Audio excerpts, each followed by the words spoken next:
हरे कृष्णा। आज हम भगवत गीता के दूसरे अध्याय के 65वें श्लोक को करेंगे, श्लोका 2.65। तो कल हम लोगों ने पढ़ा कि राग और द्वेष से अगर हम मुक्त हो जाएंगे और इंद्रियों को संयम में करेंगे तो क्या मिलेगा। क्या मिलेगा? राग द्वेष से मुक्त हो जाएंगे, इंद्रियों को संयम में मिले कर लेंगे तो क्या मिलेगा उसके बदले में हमें? भगवान की कृपा। भगवान का धाम। कृष्णा स्मर से मिलेगी। ठीक है। अब इस श्लोक में, श्लोका 2.65 में भगवान और बेनिफिट्स बता रहे हैं कि अगर आप राग द्वेष से मुक्त हो जाओगे और अपनी इंद्रियों को संयमित कर लोगे, भगवान की भक्ति में मन लगाओगे तो क्या मिलेगा। भगवान कह रहे हैं श्लोका 2.65 में, प्रसादे सर्व दुःखानां हानिरस्योपजायते प्रसन्न चेतसो ह्याश्रु बुद्धि पर्यवतिष्ठिते। तो भगवान कह रहे हैं कि इस प्रकार कृष्ण भावनामृत में तुष्ट व्यक्ति के लिए संसार के तीनों ताप नष्ट हो जाते हैं और ऐसी तुष्ट चेतना होने पर उसकी बुद्धि शीघ्र ही स्थिर हो जाती है। मामो। तो अभी यहाँ पे बात हुई संसार के तीन तापों की। तो ये संसार के तीन ताप कौन से हैं जिसकी बात कर रहे हैं? कौन से? दैहिक, दैविक, भौतिक। आदि दैविक क्लेश, आदि भौतिक क्लेश और आध्यात्मिक क्लेश। ये हमने पढ़ा था थोड़े दिन पहले ही। तो तीन प्रकार के क्लेश होते हैं, आध्यात्मिक, आदि दैविक और आदि भौतिक। आध्यात्मिक क्लेश मतलब शरीर और मन से जो उत्पन्न होते हैं, शारीरिक प्रॉब्लम जितने भी हमें शारीरिक बीमारी इत्यादि होती हैं, मानसिक प्रॉब्लम जैसे काम, क्रोध, लोभ, मोह, अहंकार, मन के क्लेश। आदि भौतिक, किसी और ने हमें क्लेश दे दिया, जैसे मच्छर काट गया, हमने किसी को कुछ नहीं कहा, किसी ने हमें ऐसे आके कुछ बोल दिया, बुरा भला बोल दिया तो हमें गुस्सा लग गया। और आदि दैविक क्लेश मतलब जो दैवीय कारण से आते हैं, जिनके ऊपर हमारा कोई कंट्रोल नहीं है। सुनामी आ गई, बाढ़ आ गया, कोरोना आ गया, कोई कंट्रोल नहीं है। तो ये तीन प्रकार के दुख हैं जो कि मिलते हैं, त्रयताप इसको कहते हैं, त्रयताप। ये तीनों क्लेश हर मनुष्य की जिंदगी में आने ही आने हैं, इसका कोई कुछ नहीं कर सकता। कितनी भी कोशिश कर लो, चाहे आप एक्सरसाइज कर लो, दवाइयां ले लो, शारीर के दुख आने ही आने हैं। मानसिक तौर पर हमेशा हम बेचैन रहते हैं, कोई ना कोई इंसान या कोई जानवर, इंसेक्ट हमें परेशान करता रहता है। और दैवीय कारण से तो कभी बारिश जल्दी ज्यादा होगी, कभी गर्मी बहुत पड़ रही है, सर्दी बहुत पड़ रही है, मिलते रहते हैं। तो भगवान क्या कहते हैं कि जो कृष्णा कॉन्शियसनेस में है, डिवाइन कॉन्शियसनेस में है, उसके तीनों ताप नष्ट हो जाते हैं और उसकी बुद्धि स्थिर हो जाती है। तो क्या बेनिफिट होएगा कृष्णा कॉन्शियसनेस में आने का? या चैंटिंग कर रहे हैं, भगवत गीता भागवतम पढ़ रहे हैं, भक्तों का संग कर रहे हैं, इससे क्या होगा? ये तीनों तरह के ताप नष्ट हो जाएंगे। अब आपको क्या लगता है, यहाँ से क्या समझ आया कि अगर हम भगवत गीता पढ़ेंगे तो क्या हमें मच्छर नहीं काटेगा? काटेगा? काटेंगे माता जी। काटेगा। फिर भगवान तो कह रहे हैं कि आप फ्री हो जाओगे दुखों से, तो कैसे मुक्त होंगे दुखों से? माता जी उसका हमारे माता जी हमारे ऊपर प्रभाव नहीं होगा। सहनशीलता आ जाएगी ना, तो हमें जो है वो उसको बियर करने की शक्ति भगवान देंगे हर चीज को। शक्ति देंगे। Right right. ठीक है, वेरी नाइस।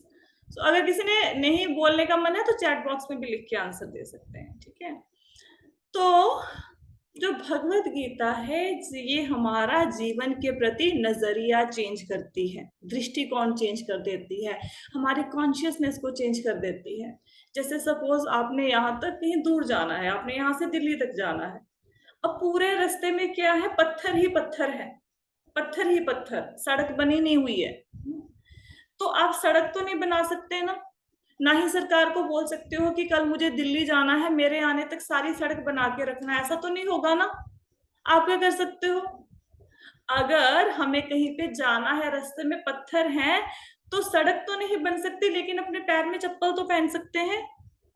जूता चप्पल पहनेंगे तो जो रास्ते के पत्थर है एटलीस्ट उससे आपके पैर में खून नहीं आएगा। इसी प्रकार बारिश हो रही है, उसको रोक नहीं सकते, लेकिन अगर छाता लिया है तो आप गीले नहीं होंगे। तो भगवत गीता भागवतम पढ़ने से, भगवान का नाम लेने से क्या होता है कि आप देहात्मक बुद्धि से बाहर आते हैं। आपने बहुत बार अगर प्रभुपाद जी की बुक्स को पढ़ा है, आपने ये वर्ड पढ़ा होगा, बॉडीली कंसेप्शन, देहात्मक बुद्धि। तो ये होती क्या है देहात्मक बुद्धि? देहात्मक बुद्धि वो होती है जिसमें हम अपने आप को ये शरीर मान बैठते हैं। तो जब शरीर मानते हैं तो हमें बड़ा दुख होता है। अब अर्जुन को दुख हो रहा है ना कि भीष्म पितामह मर जाएंगे, द्रोणाचार्य मर जाएंगे, तो वो उनके शरीर से प्यार कर रहा है।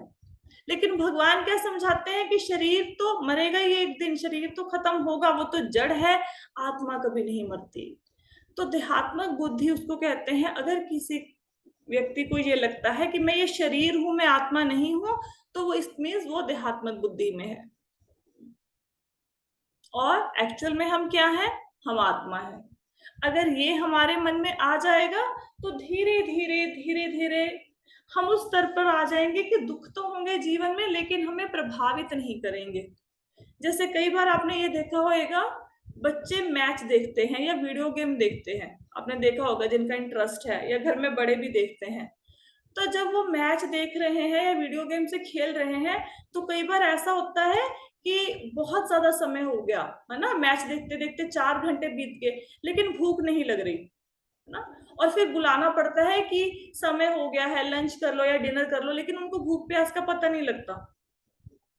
क्यों? क्योंकि उनका मन इतना ज्यादा उसमें रम चुका है, उस मैच में, उस वीडियो गेम में, कि उनको भूख प्यास की भी सुध नहीं है। तो इसी प्रकार आप भगवान के भक्तों को देखोगे, कई बार आप देखोगे ऐसा नहीं है कि वृंदावन में सब लोगों के ऊपर एसी लगा हुआ है, पंखे लगे हुए हैं जहाँ पे बैठ के वो भजन कर रहे हैं।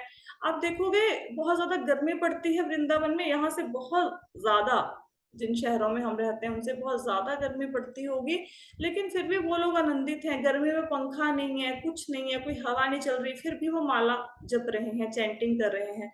तो कोई ना कोई आनंद तो मिलता होगा ना, तभी ये कर रहे हैं ना, क्योंकि उनको देहात्मक बुद्धि में नहीं है, उनको शरीर की कोई परवाह नहीं है। जब वो हरे कृष्णा की चैंटिंग कर रहे हैं, जब वो राम नाम ले रहे हैं, तो उनको जो आनंद मिलता है, उस आनंद की तुलना में ये जो शरीर का कष्ट है, जो गर्मी सहन करने का है, वो कुछ भी नहीं लगता है। जैसे बच्चों को भूख प्यास नहीं लगती, खेलने जाते हैं बच्चे, 4-4 घंटे खेलते रहते हैं, फिर उनके माता आवाज देती है, मम्मी आवाज देती है ना, आओ दूध पी लो, तुम्हारा समय हो गया, लेकिन बच्चों को भूख प्यास नहीं लगी। क्यों? क्योंकि वो खेल रहे हैं, उनको खेलने में आनंद मिल रहा है। इसी प्रकार जब हमें भगवान के नाम में आनंद मिलने लग गया, तो ये जो 3 प्रकार के क्लेश हैं, 3 प्रकार के ताप हैं, इसका प्रभाव हमारे ऊपर नहीं पड़ेगा। ऐसा नहीं कि अगर बाढ़ आई है तो जो बंदा भगवत गीता जिसके घर में है, या जो रोज भगवत गीता पढ़ता है, उसके घर के अंदर पानी नहीं आएगा। ऐसा नहीं है, उसके घर के अंदर भी पानी आएगा, लेकिन वो बंदा इतनी हाय हाय नहीं करेगा जितनी बाकी लोग कर रहे हैं। उसको भगवान के ऊपर भरोसा होगा कि कोई बात नहीं, अगर भगवान की यही इच्छा है तो यही सही, अगर भगवान ने सब कुछ दिया था, भगवान सब कुछ नष्ट करना चाहते हैं, तो यही भरी इच्छा। और दूसरा इंसान जो कंजूस होगा, जिसने भगवान की भक्ति कुछ करी ही नहीं, वो सोचेगा हो बाढ़ आ गई, मेरा सब कुछ लूट गया, मैं बर्बाद हो गया। लेकिन भक्त ऐसा नहीं सोचेगा। और जितने भी लोग चैंटिंग करते हैं, भगवत गीता भागवतम पढ़ते हैं, मंदिर जाते हैं, सेवा करते हैं, आप देखोगे ऐसे नहीं उनके जीवन में कष्ट नहीं आते, कष्ट आते हैं, लेकिन बहुत ज्यादा देर तक टिकते नहीं है, और भक्तों के ऊपर आपको प्रभाव भी कम नजर आएगा कष्टों का। क्लियर हुआ? आगे चले, नेक्स्ट श्लोक। हाँ जी माता जी। नेक्स्ट श्लोक है, नास्ति बुद्धिर्युक्तस्य न चायुक्तस्य भावना न चा भावयतः शांति अशांतस्य कुतः सुखम। इसमें कहते हैं, जो कृष्ण भावनामृत में परमेश्वर से संबंधित नहीं है, उसकी न तो बुद्धि दिव्य होती है और ना ही मन स्थिर होता है, जिसके बिना शांति की कोई संभावना नहीं है, और शांति के बिना सुख हो भी कैसे सकता है। अब पहले तो उन लोगों की बात की गई श्लोका 65-64 में, जो लोग भक्ति के प्रोसेस को अडॉप्ट करते हैं। बेसिकली ये 65 नंबर श्लोका से क्या स्टार्ट हो गया है?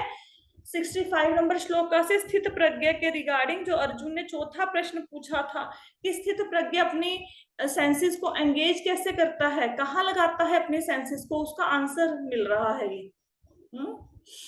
कैसे चलता है वो, ये उस प्रश्न का उत्तर है जो हमें 64 से लेके 72 तक के श्लोक में मिलेगा। अब 65 और 64 में भगवान ने बताया कि जो इंद्रियों को वश में करेगा, जो राग द्वेष से विमुक्त हो जाएगा, उसको क्या मिलेगा? उसको भगवान की कृपा मिलेगी, वो तीन ताप उसको नहीं सताएंगे, उसकी बुद्धि स्थिर हो जाएगी।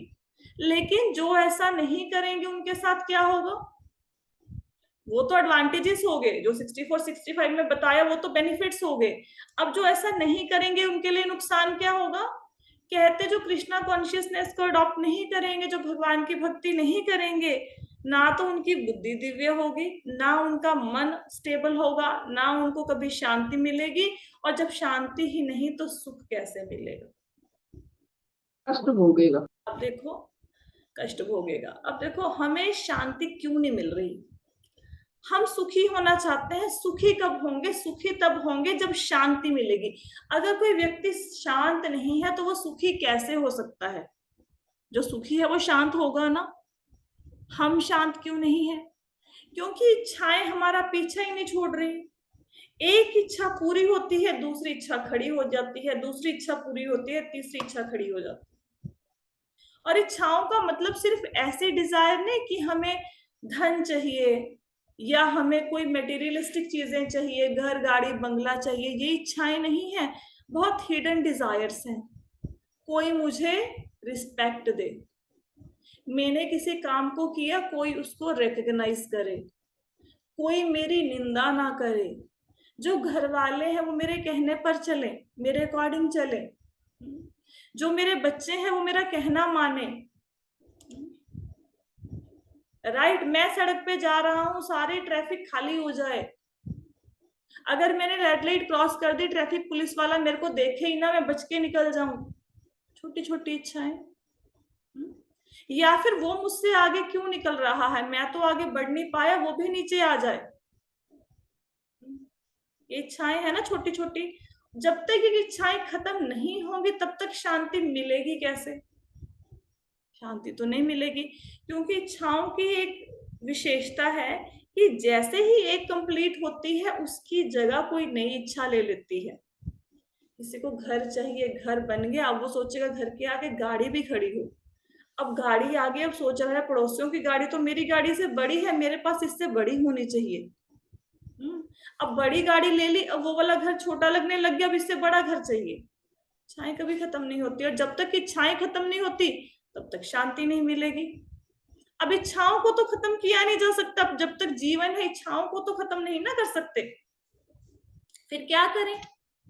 भौतिक इच्छाओं को भगवान की इच्छाओं के साथ जोड़ सकते हैं। जब हमारी इच्छाएं मेटीरियलिस्टिक ना होके स्पिरिचुअल हो जाएंगी, तब हम शांत हो जाएंगे, तब हम सुखी हो जाएंगे। राइट। तो यहाँ पे भगवान ने बताया, क्या बताया?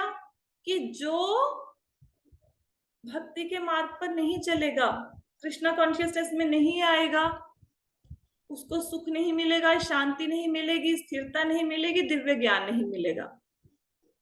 तो अगर हमें ये चाहिए तो क्या करना पड़ेगा? अगर सुख चाहिए तो सुख के लिए सबसे पहले शांति आनी चाहिए। शांति कैसे आएगी?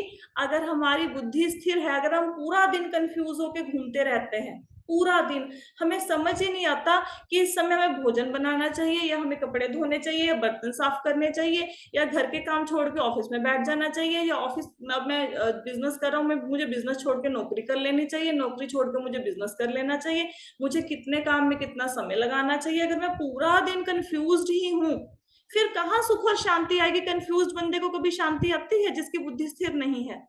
तो स्थिर तो करनी पड़ेगी ना। तो स्थिर कैसे होएगी? जब दिव्य ज्ञान होगा, जब ज्ञान होएगा तभी बुद्धि स्थिर होएगी ना। और ज्ञान कहाँ से आएगा? ज्ञान आएगा स्क्रिप्चर से। जो शास्त्र हैं, जो वेद हैं, इनको पढ़ोगे, ये भगवान की वाणी है, जब इनको पढ़ोगे तब ज्ञान हो जाएगा। जब ज्ञान हो जाएगा तो स्थिरता आ जाएगी, स्थिरता आ जाएगी तो शांति मिल जाएगी, शांति मिल जाएगी तो सुखी हो जाओगे। तो जिसने अपने जीवन में सुख की प्राप्ति करनी है तो ये जो टेबल है इसको याद रखो। आपने देखा होगा जैसे जैसे आप भगवत गीता भागवतम पढ़ते हैं सुनते हैं, उसके बाद जीवन में परिवर्तन आता है, जरूर आता है।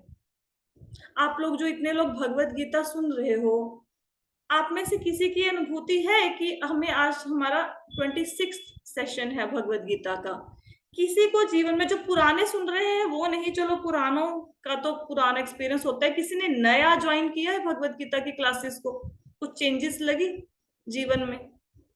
हाँ जी माता जी, मैंने अभी से जी ही करी माता जी। कर। आप तो जी माता पुराने जी। हैं ना, कोई नया किसी ने ज्वाइन किया हो? जीत माता जी, ये तो हाँ पहले किया जाए। शिवानी माता जी, आपको कोई चेंजेस माता लगे? जी मैंने भी ज्वाइन की है। बहुत माता जी चेंजेस मैंने आया भी माता ज्वाइन जी, की है बहुत अभी। ज्यादा। माता पहले जी बहुत जैसे ज्यादा था। ओके, क्या चेंजेस लगती है आपको? पहले आप क्या करते थे जो भी नहीं करते, क्या हो गया भगवत गीता सुनने से, क्या कहाँ पे परिवर्तन लगा आपको? हाँ माता जी, वो जैसे आप बताते ना वो रिलेट करते हैं जो प्रेजेंट चीजों को, जैसे कि कोई छोटा सा एग्जांपल, जैसे कल परसों आपने द्वेष का बताया था कि द्वेष के बारे में अगर दिमाग में चलता रहता है, वो बहुत प्रैक्टिकली काफी लोगों के साथ ही होगा कि भाई किसी के साथ अगर कोई वो हो गया है, खटपट हो गई है, तो वो चीजें वो दिमाग में रख चले जाती है। तो ये काफी चीजें आप ऐसी बताते हैं जो कि प्रैक्टिकली ये हमारे रूटीन में चलती है वो, तो उससे ये लगता है यार हाँ ये तो काफी सही बात है। सही बात, राइट। तो कल जो द्वेष का आप लोगों ने लेक्चर सुना, उसके बाद कुछ जीवन में ऐसा हुआ कि भाई ये जो इतना बड़ा हम लोगों ने लेक्चर सुना, दिल में से किसी को माफ कर पाए, उसके उसके प्रति किसी चीज को दिल से निकाल पाए? ये जीत माता जी नहीं बोलेंगे, उन्होंने अपनी रियलाइजेशन शेयर करी। आई वांट कि कोई नया भक्त बोले। ये किसी ने ज्वाइन किया? हाँ जी तनु माता जी भी बहुत पुराने हैं, कोई नया है यहाँ पे क्लास में? ये किसी ने ज्वाइन माता जी किया? मैं हूँ। हाँ जी, आप माता बताइए। जी मैंने 2 दिन, हाँ जी, हाँ जी, लास्ट बताइए। डे से मैंने आपकी भगवत गीता सुनना स्टार्ट की है। हम्म, लास्ट 2 डेज से ओके। अभी। और कल मैंने आपका लेक्चर सुना और मुझे आपका लेक्चर मतलब भगवत गीता के बहुत अच्छा लगा।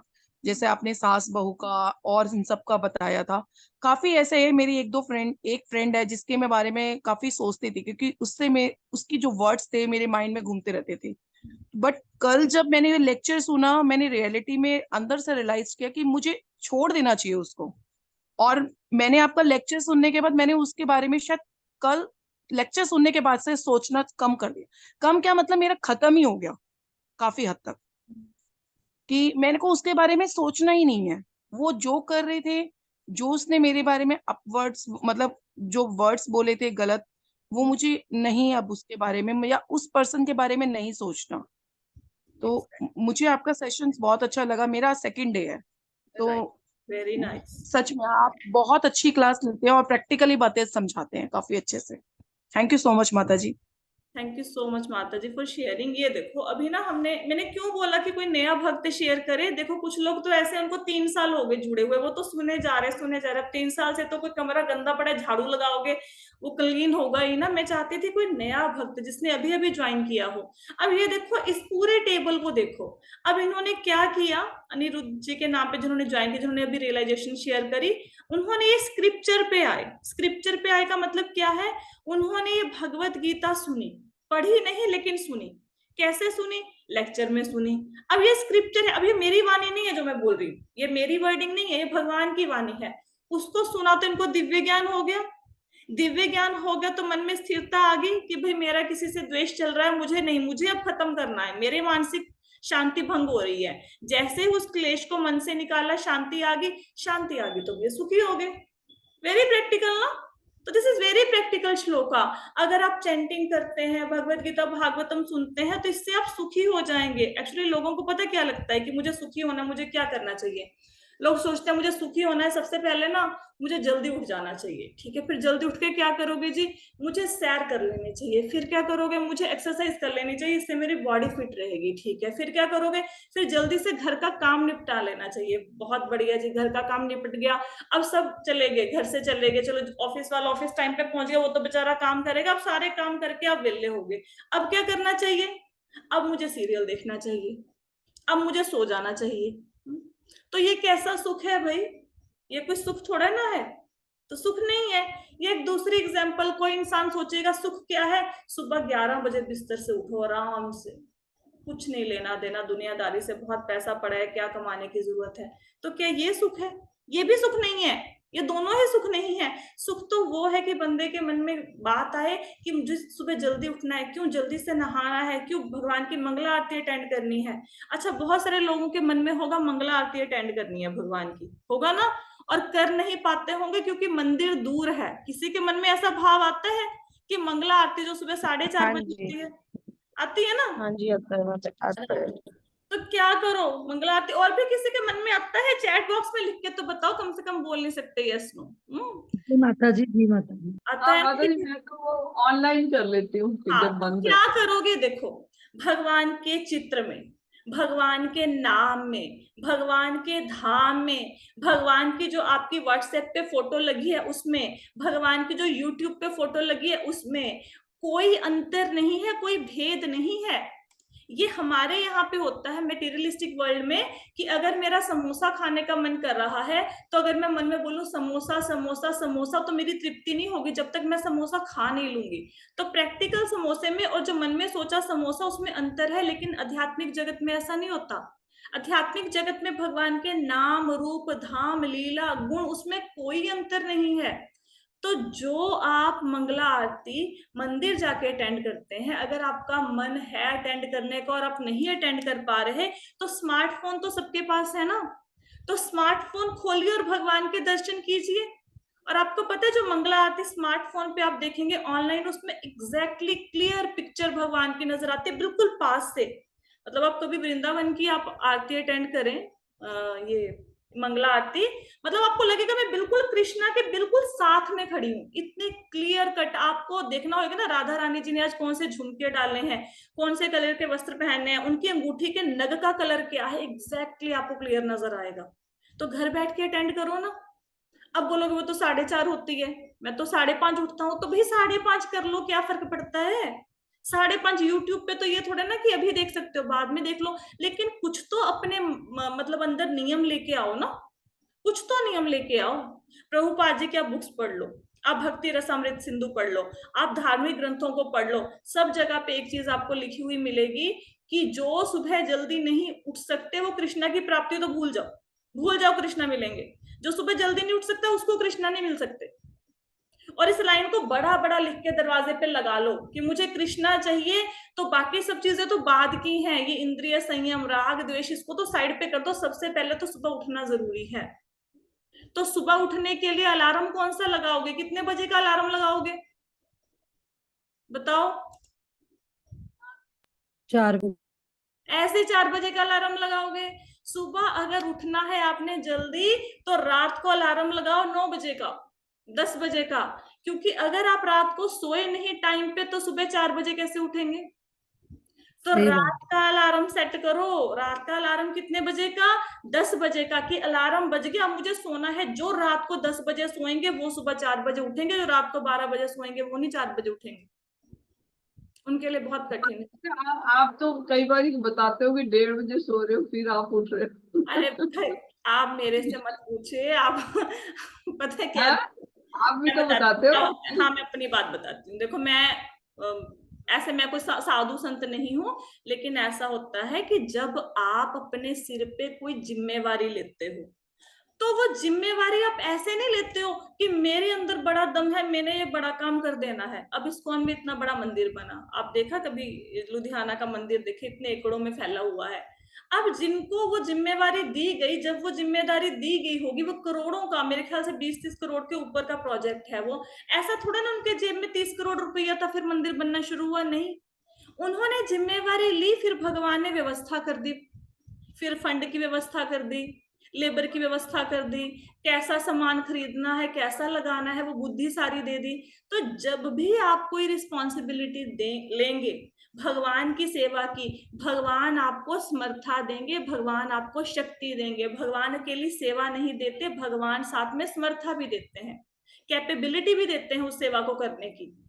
अब हालांकि अगर कोई बंदा 4-5 घंटे सोएगा डेफिनेटली वो बीमार हो जाएगा, 6 घंटे की नींद चाहिए, क्योंकि अब मेरे ऊपर रिस्पॉन्सिबिलिटी इतनी बड़ी है। और किसने ली, ऐसा तो है नहीं कि मुझे किसी ने जबरदस्ती की कि भाई चलो चलो भगवत गीता सुनानी है, नहीं तो कल से घर में बंद कर देंगे नहीं सुनाओगे तो, भागवतम सुनानी है। अभी मेरा मन था कि मुझे सुनाना है, अब मन में इच्छा ही भगवान की सेवा करनी है, मेरे अंदर तो शक्ति है नहीं। मैं तो कोई ब्राह्मण नहीं हूँ कि भाई वेद पाठी हूँ कि मैं यहाँ पे श्लोक लर्न कर लूं या अच्छे से पढ़ लूं। बहुत सारी गलतियां भी होती होंगी प्रोनाउंसिएशन में, बताने में भी गलतियां होती होंगी, लेकिन भाव आया तो भगवान ने क्या क्या समर्था दे दी। अब भगवान ने मेरी 6 घंटे की नींद को स्ट्रेच करके 4 घंटे का कर दिया। अब मेरे को कभी ऐसा नहीं लगता कि मैं एनर्जेटिक फील नहीं करती हूँ। अब मुझे 4-4.5 घंटे में भी वो ऐसा होता है कि हाँ ठीक है, हाँ कभी कभी 6 घंटे भी सोने को मिल जाता है समटाइम्स, बट नॉर्मली ऐसा होता है कि 4 घंटे 4.5 घंटे सो तो इट्स ओके, चल जाता है उतने से काम। तो जब भगवान की सेवा के लिए कुछ करेंगे ना तो भगवान कैपेबिलिटी देंगे, बट आपने ऐसा नहीं करना। सब लोगों ने 6 घंटे की नींद लेनी है। अब मुझे बहुत सारी सेवाएं करनी होती हैं, कुछ एक्सेल शीट्स होती हैं वो बनानी होती हैं, माला का ध्यान रखना होता है, किस भक्त ने कितनी माला करी वो रिकॉर्ड रखना होता है, बहुत सारी शीट्स बनती हैं, इसकी स्लाइड्स बनानी होती हैं, 2 लेक्चर प्रिपेयर करने होते हैं, दिन में समय नहीं मिलता। तो इसलिए मैं ऐसा करती हूँ, आप लोग ऐसा मत करो। आप क्या करोगे, अलार्म लगाओ रात को एटलीस्ट 10 बजे का तो पक्का ही लगा लो। 10 बजे सोए, 10, 11, 12, 1, 2, 3, 6 घंटे की नींद पूरी, 4 बजे उठ जाएंगे। चलो अगर 10 बजे नहीं सो पा रहे हैं तो 11 बजे सो जाओ, 11, 12, 1, 2, 3, 4, 4:30 बजे उठ जाओ, 1 घंटा दोपहर में सो लो। ठीक है, तो अलार्म लगाना है सोने का, सुबह उठने के अलार्म की जरूरत ही नहीं पड़ेगी, जिसकी नींद पूरी वो उठ जाएगा। ठीक है, तो ये होगी जी डिसएडवांटेजेस। जो भक्ति नहीं करेंगे उसको सुख नहीं मिलेगा, शांति स्थिरता दिव्य ज्ञान नहीं मिलेगा, जो करेंगे उनको मिल जाएगा। आगे चले, आई होप सो श्लोका समझ में आ गया होगा। अब यहाँ पे बहुत सुंदर स्टोरी है आपके लिए। एक स्टोरी क्या है कि हम सुखी क्यों नहीं होते, क्योंकि हमारी इच्छाएं ही नहीं खत्म होती। तो यहाँ पे राजा चित्रकेतु की स्टोरी है। राजा चित्रकेतु कौन थे, राजा चित्रकेतु एक बहुत महान राजा हुए हैं, चक्रवर्ती सम्राट हुए हैं, पूरी पृथ्वी पर उनका शासन था और उनकी रानियां थी। कितनी रानियां थी राजा चित्रकेतु की, पता है? किसी ने स्क्रिप्चर पढ़ा होगा, कोई बताओ। 1 करोड़ 1 करोड़। यस, 1 करोड़। तो राजा चित्रकेतु की रानियां कितनी थी, 1 करोड़ रानियां थी उसकी। अब सब लोग सोचेंगे भी हमसे एक ही नहीं संभाली जा रही, अब 1 करोड़ का कहां से क्या करेंगे, है ना? तो राजा चित्रकेतु की 1 करोड़ रानियां थी। और राजा चित्रकेतु ने कितनी देर राज्य किया, पता है? कितनी देर शासन चलाया? नहीं पता? 1 करोड़ साल। 1 करोड़ साल उन्होंने शासन किया और 1 करोड़ उनकी रानियां थी। लेकिन उनके इतने तो माता जी कृष्णा की भी नहीं थी। इतने तो कृष्णा की भी नहीं थी। देखो राजा चित्रकेतु की थी, लेकिन उनके जीवन में एक प्रॉब्लम थी। कौन से उसमें थे ये चित्रकेतु, कौन मतलब ये जो अपने कौन से युग में थे? युग में थे। अब युग, ये देखो आप ना, देखो मैंने अभी पढ़ा नहीं है, लेकिन अगर मैं इस चीज को उसकी कोशिश करूँ ना देखने की, तो अप्रोक्सीमेटली सतयुग में रहे होंगे। पर मैं इसको पढ़ के बताऊंगी, क्योंकि इसका मुझे पता नहीं, तो मैं गलत आंसर नहीं दूंगी। क्योंकि त्रेता युग में तो 1 करोड़ वाला हिसाब तो फिर तो सतयुग में ही होगा। सतयुग में होगा, क्योंकि त्रेता युग में तो आयु 1 लाख साल रहेगी, द्वापर में 10,000 और कलयुग में 100 साल, तो ऑब्वियसली सतयुग में हुए होंगे। लेकिन इनके जीवन में एक प्रॉब्लम थी। क्या प्रॉब्लम थी? इनके कोई संतान नहीं थी। 1 करोड़ रानी और एक भी संतान नहीं। अब हमें लगता है ना, कितना बड़ा राजा, पूरी पृथ्वी का राजा, इसके जीवन में तो कोई कमी होगी नहीं। अब 1 करोड़ ही शादियां कर ली, संतान एक भी रानी से नहीं थी। अब क्या हुआ, एक बार इनसे मिलने अंगिरा मुनि आए। तो अंगिरा मुनि आए तो उन्होंने पूछा कि भी राजन ठीक हो, राज्य का हालचाल पूछा। तो राजा परेशान है। तो अंगिरा मुनि तो आए थे ज्ञान देने के लिए, वो देख रहे हैं कि राजा तो परेशान बैठा है, इसको ज्ञान क्या दूं, इसको भगवत साक्षात्कार का, आत्मा का, सेल्फ रियलाइजेशन का क्या ज्ञान दूं। राजा तो परेशान है। अब किसी के पास कर्जा हो, किसी के बैंक लोन खड़ा हो, और जो बैंक का एम्प्लॉय हो वो सामने खड़ा हो उसके, और वो मांगे कि लाओ भाई हमें पैसे दो, तुम्हारी किस्त ड्यू है, तुम्हारी इंस्टॉलमेंट ड्यू है, और मैं भगवत गीता लेके पहुंच जाऊं कि आप ये श्लोका सुनो, वो बोलोगा मैडम आप साइड में रहो, पहले मुझे इनसे निपटने दो, है ना? तो राजा चित्रकेतु परेशान। तो अंगिरा मुनि ने बोला राजन क्या बात है? तो कहते भगवान आप जानते हो मेरे संतान नहीं है, मैं परेशान हूं। तो मुनि कहते कि ठीक है राजन। उन्होंने उनको एक उपाय बताया। कोई यज्ञ करवाया तो बोला कि भाई इसके थ्रू उनकी संतान हो जाएगी, तुम बड़ी रानी को ये प्रसाद दे देना, उनकी संतान हो जाएगी। तो राजा ने बड़ी रानी को प्रसाद दिया, वो गर्भवती हुई, उनके एक बेटा हो गया। अब राजा की थी कितनी रानियां थी, राजा की कितनी रानियां थी? How many queens? बताओ, अभी बताया था। 1 करोड़। हाँ, 1 करोड़ माता जी। अब हाँ, अब 1 एक रानी करोड़ के माता जी। 1 करोड़, अब पता 1 करोड़ रानी, अब एक रानी के बेटा हो गया। अब राजा तो उसके कैबिन से निकले ही ना, वो पूरा दिन कभी बेटे को देख रहा है, कभी रानी को। जब उसको रानी सबसे अच्छी लगने लगी क्योंकि उसने पुत्र दिया, और बच्चे के बचपन की हरकतें तो वैसे बहुत अच्छी होती हैं, बाल लीलाएं, उसको देखने का तो हर पिता का मन करता है। वो इवन अपना राजभवन भी भूल गया, सब कुछ राजपाट सब भुला के बेटे में लगा हुआ है और रानी की बड़ी केयर करता है। अब बाकी जो 1 करोड़ रानियां थी, सेठ को छोड़ के उन सबको जेलस हो गई कि ये तो राजा उसी के कमरे में सारा दिन बैठा रहता है, हमारे पास तो आता नहीं, ऐसे तो हमें भूल जाएगा, हमें तो दासी बना लेगा, नौकरानी बना लेगा। तो उन्होंने क्या किया, उन्होंने एक चाल चली। क्या चाल चली? एक दिन रानी ने बच्चे को नहला के सुलाया हुआ था, तो उन्होंने जाके उसको विष दे दिया, जहर दे दिया। अब बच्चा मर गया। पहले तो बच्चा हुआ ही इतनी देर के बाद, इतनी मुश्किल से वो बच्चा मर गया। रानी पागल, राजा पागल, रोए, और सारे नगर वाले भी रोए, सब विलाप कर रहे हैं। अब राजा को धीरज आए ना, राजा तो बेहाल हो गया। तो अब राजा के पास फिर से अंगिरा मुनि आए। अब वो नारद मुनि को भी साथ में लेके आए, लेकिन उन्होंने ऐसे भेष बदला हुआ था, ऐसे नहीं बताया हुआ था कि भाई वो अंगिरा मुनि और नारद मुनि है। तो वो कहते राजा को बड़ा समझाया कि भाई हम आत्मा है, शरीर में एक दिन जाना है, बहुत उसको समझाया, राजा कहाँ माने, मेरे को तो बेटा ला के दो। तो नारद मुनि के पास तो शक्ति है, तो नारद मुनि ने क्या किया, अपनी शक्ति से उस बच्चे को जीवित कर दिया, उस जीवात्मा को कुछ देर के लिए जीवित कर दिया। अब नारद मुनि बच्चे को कहते हैं कि ये देखो भाई, तेरे पिता है, ये देख कितना परेशान है, तेरी माता कितनी परेशान है, तू जा वापस इनके घर, अपने पिता से बात कर। बच्चा क्या कहता कहता कौन पिताजी, कौन माताजी?